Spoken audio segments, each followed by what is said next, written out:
వాడు చూస్తున్నాడు కదండి అవతలోడు. అదే ఇప్పుడు మనతో వచ్చిన సమస్య ఏంటంటే అవతలోడు చూస్తున్నప్పుడు మనం ఎందుకు ఈ మంచి మాటలు చెప్పేసి మాట్లాడటం. వాడు చూసినప్పుడు మనం ఇప్పటికైనా నిద్ర లేవకపోతే సమస్య ఇది కంటిన్యూ. ఇప్పుడు విడిపోయినప్పుడు వాళ్ళు ఎంతమంది ఉన్నారండి ఈ దేశంలో? ఆ రోజు అంబేద్కర్ గారు ఏం చెప్పారు? వెళ్ళాలనుకుంటే అందరూ కట్టకట్టుకుని ఒక దగ్గర వెళ్ళండి, అక్కడున్న హిందువులందరూ ఇటు వచ్చేయండి. అది వినలేదు కదా మహాత్మా గాంధీ, నెహ్రూ, వీళ్ళందరూ ఎవరు వినలేదు కదా. ఇక్కడ ఉండాలనుకున్న వాళ్ళు స్వేచ్ఛగా ఉండొచ్చు అని చెప్పేసి ప్రపంచంలో వాళ్ళే ధర్మరాజులు, వాళ్ళిద్దరు మాత్రమే వాళ్ళు చెప్పారు, అది నడిచింది. అంబేద్కర్ నెత్తినోరు కొట్టుకొని చెప్పాడు ఆ రోజున ఆయన. ఒక దేశం విడిపోవాలనుకున్నది మత ప్రాతిపదికన, వెళ్ళిపోయి అంటే ఈ సమస్య ఉండేది కాదు. ఇవాళ ఎంత పాకిస్తాన్లో 25 కోట్ల మంది ముస్లింలు ఉంటే భారతదేశంలో 25 కోట్లు. 2011 సెన్సస్ నేను చెప్తున్నది. ఈరోజు ఆ సంఖ్య 32 కోట్లు కూడా అయి ఉండొచ్చు. సెన్సస్ చేయలేదు కదా, 2021 సెన్సస్ చేయలేదు. అదే 2011 సెన్సస్ 2021లో జరగాలి. 2011 లెక్కలు 25 కోట్లు ఉన్నారు. మొన్న మీ డొనాల్డ్ ట్రంప్ గారు, మీ ప్రెసిడెంట్ ట్వీట్ చేస్తే ఏమని చేశారు? భారతదేశం ఆదేశించింది పాకిస్తాన్ నేషనల్స్ అందరూ వెనక్కి వెళ్ళిపోవాలి అని చెప్పి. ఆయన పాప చాలా యాక్టివ్గా ఉంటారు కదా, అదే ఆయన ఎవరో హ్యాండ్లర్స్ ఉంటారు కదా, కింద అలోక్ తివారీ అని ఒక పెద్ద మనిషి రాశాడు, 48 గంటలు ఎలా సరిపోతుంది 25 కోట్ల మంది వెళ్ళిపోవాలంటే ఈ దేశం విడిచిపెట్టి అని. చూసే ఉంటారు మీరు అది. అంటే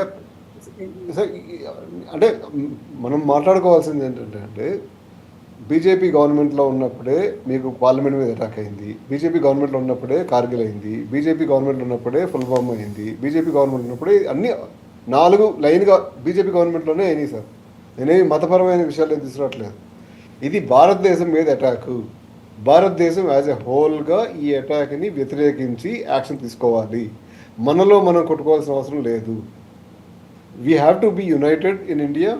what ever fabrics we have, whatever clothes we wear, మనం ఒక యునైటెడ్గా ఇది పాకిస్తాన్ చేస్తే దోబదు, ఈ పాకిస్తాన్ మన దేశం మా భూభాగం మీద అలాంటి చేస్తే మేము ఊరుకోము అనే జవాబు కనుక ప్రపంచ దేశాలకు వెళ్ళకపోతే భారతదేశం పరువు అయితే ఉండదు సార్. భారతదేశం ఆ యాక్షన్ తీసుకోకుండా మనలో మనం హిందూ స్టేట్ చేసుకుందాము, ముస్లిం స్టేట్ చేసుకుందాము, ఇవన్నీ తర్వాత పెట్టుకోవచ్చు సార్. మన దేశంలో ఎంతమంది ముస్లింలు ఉన్నారు, ఎంతమంది క్రిస్టియన్లు ఉన్నారు, ఇవన్నీ పక్కన మాట్లాడుకుందాం. మనం ఇండియన్ సాయిల్ మీద ఒక ఫారిన్ కంట్రీ వాడు వచ్చి అటాక్ చేసినప్పుడు ఓల్డ్ సిటీలో కానీ న్యూ సిటీలో కానీ ఎక్కడైనా ఇక్కడ అటాక్ చేసినప్పుడు మా సపోర్ట్ చేసింది మన లోకల్ ముస్లింసే కదండి ప్రతిసారి, ఎవ్రీ టైం. దాన్ని సరి చేసుకోకుండా మీరు అంతర్జాతీయంగా చేద్దామంటే ఒక స్టేట్మెంట్స్ కి పరిమితం అవుతుంది. జమ్మూ అండ్ కాశ్మీర్లో హిందూ ముస్లింల కింద విడిపోయి వాళ్ళ వర్గాలు వాళ్ళు, వీళ్ళ వర్గాలు వీళ్ళు, అవి చెయ్యకపోతే వాళ్ళకి డబ్బులు లేవు. ఇవాళ రోజున వాళ్ళకి తినడానికి తిండి కావాలన్నా, ఏది కావాలన్నా ఈ అసాంఘిక పనులు చేస్తేనే. వేరే పనులు చేయడానికి అక్కడ ఏమి ఇప్పుడు టూరిస్టులు ఏమి పెద్ద ఎక్కువ వెళ్ళట్లేదు. మనకి వాళ్ళకి ఫీడింగ్ డబ్బులు ఏమి లేవు వాళ్ళకి. నేను హిందూ ముస్లింలు కూడా మాట్లాడాను సార్. ఇది ఇండియా మీద అటాక్ చేసినప్పుడు ఇండియా యాక్షన్ తీసుకుంటుందా లేదా? ఇది ఇండియా మీద అటాక్గా చూస్తున్నారా, హిందువుల మీద అటాక్ కింద చూస్తున్నారా? హిందువుల మీద అటాక్ కింద. మన హిందూ అని పేరు చెప్పి చెప్పారండి వాడు, మన హిందూ అని పేరు చెప్పారు వాళ్ళు, హిందూ మీద అటాక్ చేశారు వాళ్ళు సార్. ఇప్పుడు ముంబైలో అటాక్ అయింది సార్. ఆ రోజున ముంబైలో వాళ్ళు వచ్చి 10 మందో 12 మందో వచ్చి అందరిని చెప్పుకొని పోయారు. ఆ రోజు అది అడగలేదు కదా సార్, మీరు హిందువుల ముస్లింలు అడగలేదు కదా సార్. మర్చిపోయారు, అందుకని మళ్ళీ వచ్చి అడిగారు ఇప్పుడు ఈసారి. ఆ రోజు మర్చిపోయారు వాళ్ళు, అడిగారు. అంటే అడగదంతో ఊరుకోలేదండి కిరణ్ గారు.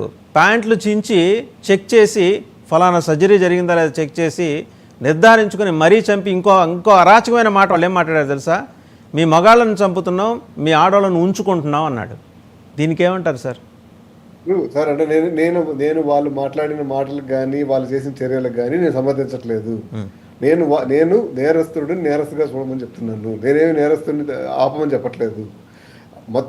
అంటే అలా అని మొత్తం అంటే ఇప్పుడు ఇండియాలో ఉన్న 28 కోట్ల ముస్లిం జనాభా అలాంటి వాళ్ళని నేను అనుకోను. మన దగ్గర చట్టాలు ఉన్నాయి, మన దగ్గర అన్నీ ఉన్నాయి. మన దగ్గర చట్టాల ప్రకారంగా ఇప్పుడు అంటే మనకి అర్హత లేకుండా లేకపోతే పర్మిషన్స్ లేకుండా ఇండియాలో ఉన్న పాకిస్తానీలు అందరినీ పంపించేయండి. ఎలా అయితే ఇండియా నుంచి ఇల్లీగల్గా వచ్చిన ఇండియన్స్ని పంపించేసినట్టుగా పంపించేయండి. దాంట్లో తప్పులేదు సార్. ఇండియాలో ఒక చట్టం చేయండి. మన ఇండియన్ ముస్లిమ్స్ పాకిస్తాన్ ముస్లిమ్స్తో పెళ్లి చేసుకోకూడదు ఒక చట్టం చేయండి.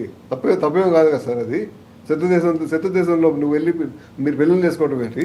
ఇన్ఫాక్ట్ అది ఉందండి. Ministry of home affairs already చెప్పింది, ఒకవేళ యూనిఫార్మ్డ్ ఫోర్సెస్లో ఉన్న వాళ్ళు, పారామిలిటరీ కావచ్చు లేకపోతే ఇతరత్ర ప్రత్యేక దళాలు ఉంటాయి, border security force, railway protection force, ప్రత్యేకించి బార్డర్లో పనిచేసే ప్రాంతాల వాళ్ళు పాకిస్తాన్ తోటి వివాహ సంబంధాలు పెట్టుకోకూడదు, ఇచ్చిపుచ్చుకోవడాలు మననే ఒక సిఆర్పిఎఫ్ సీనియర్ జవాన్ ఆ విషయంలో he was taken in to custody. అతని వైఫ్ పాకిస్తానీ, ఆమె she has close relations with sleeper cells in Kashmir, వాళ్ళు అక్కడి నుంచి పంపించారు. ఇవన్నీ బయట అంటే మనకి తెలిసిన ఉదాహరణ ఇది ఒక్కటే, తెలియనివి హైదరాబాద్లో బోల్డన్ని ఉన్నాయి. సార్ ఇలాంటి వాటి మీద చర్య తీసుకోవడానికి నేను ఎప్పుడు వెనకపడను సార్. నేను ఇప్పుడు ఇండియన్స్ అయినా ఎవరినైనా కానీ తప్పు చేసిన వాళ్ళు శిక్షించమని కోరతాను. నేను అనేది ఏంటంటే ఇండియా యాజ్ ఎ కంట్రీగా ఇవాళ రోజు జవాబు చెప్పాల్సిన పరిస్థితి ఉంది. ఇవాళ రోజున మనలో మనం కొట్టుకోవాల్సిన అవసరం లేదు. ఇప్పుడు హిందూ టెర్రరిస్టులు కానీ, ముస్లిం టెర్రరిస్టులు కానీ, క్రిస్టియన్ టెర్రరిస్టులు కానీ, ఎవరైనా కానీ టెర్రరిస్టుల మీద సెక్షన్లు ఉన్నాయి, మనకి చట్టాలు ఉన్నాయి. ఆ చట్టాల ప్రకారంగా శిక్షించుకోవచ్చు, దాన్ని నేను తప్పుపడను.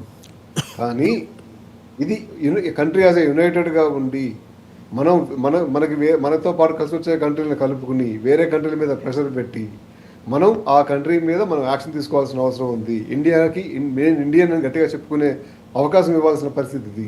ఇవాళ రోజున అది ఇవ్వకుండా మనలో మనం నువ్వు పాకిస్తాన్ వాడివి, నువ్వు ముస్లింవి, నువ్వు హిందువువి, వాళ్ళు కావాలనే చేశారు సార్. ఆ రోజు మొన్న కావాలనే చేసుంటారు. మీరు హిందువా ముస్లిమా చెక్ చేసి చంపుతున్నామని కూడా కావాలనే చేస్తుంటారు. ఎందుకంటే మన దగ్గర ఆ రిలీజియస్ సెంటిమెంట్స్ పెడితే మనలో మనం విడిపోతాం. మనం విడిపోవాల్సిన అవసరం లేదు సార్, వాళ్ళ దారిలో మనం పడాల్సిన అవసరం లేదు.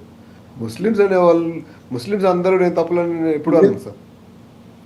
మీరు అక్కడ మర్చిపోతారు సార్, ఇప్పుడు జరిగిన ప్రతి దాడికి లోకల్ సపోర్ట్ చేశారు. తెలియని ముస్లిం చట్టోడు అనుకుంటాం. ఇప్పుడు మన కేసీఆర్ కనుక ఆంధ్ర వాళ్ళంతా దొంగలు అన్నట్టు, ఆంధ్ర వాళ్ళు అంటే ఎవరు సార్ దొంగలు ఆంధ్రాలో? అలాగే ఆయన తెలిసిన వాళ్ళు కొంతమంది దొంగలు అయి ఉండొచ్చు. అలాగే ఇప్పుడు నేను తెలంగాణ వాళ్ళందరూ సోమరిపోతులు అంటే ఆదిలాబాద్లోని రాములు సోమరిపోతు అవుతారా సార్? ఆడు పొద్దున్నే పాపం లేచి వ్యవసాయం చేసుకుంటున్నాడు, పిల్లల్ని సాగుకుంటున్నాడు, అన్నీ చేసుకుంటున్నాడు. ఆడిని ఎందుకు అనాలి సార్? జనరలైజ్ చేసి మాట్లాడొద్దు. టెర్రరిస్టులుగా చూద్దాం, టెర్రరిస్టులను అరెస్ట్ చేద్దాం, తప్పులు చేసిన వాళ్ళని అరెస్ట్ చేద్దాం.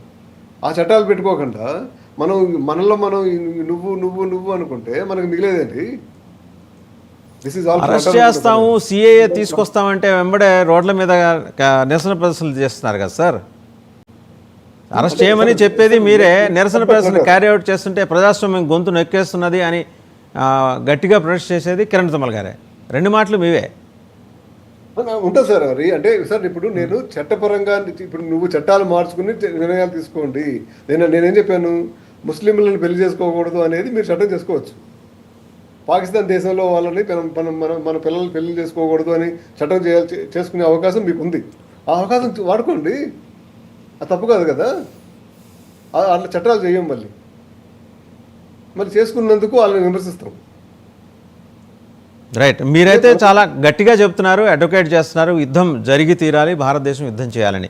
అశోక్ మన sir, hello, okay, Sharath Reddy garu మీరేమంటారు? Could you please conclude? అంటే ఆల్మోస్ట్ కిరణ్ గారు కానీ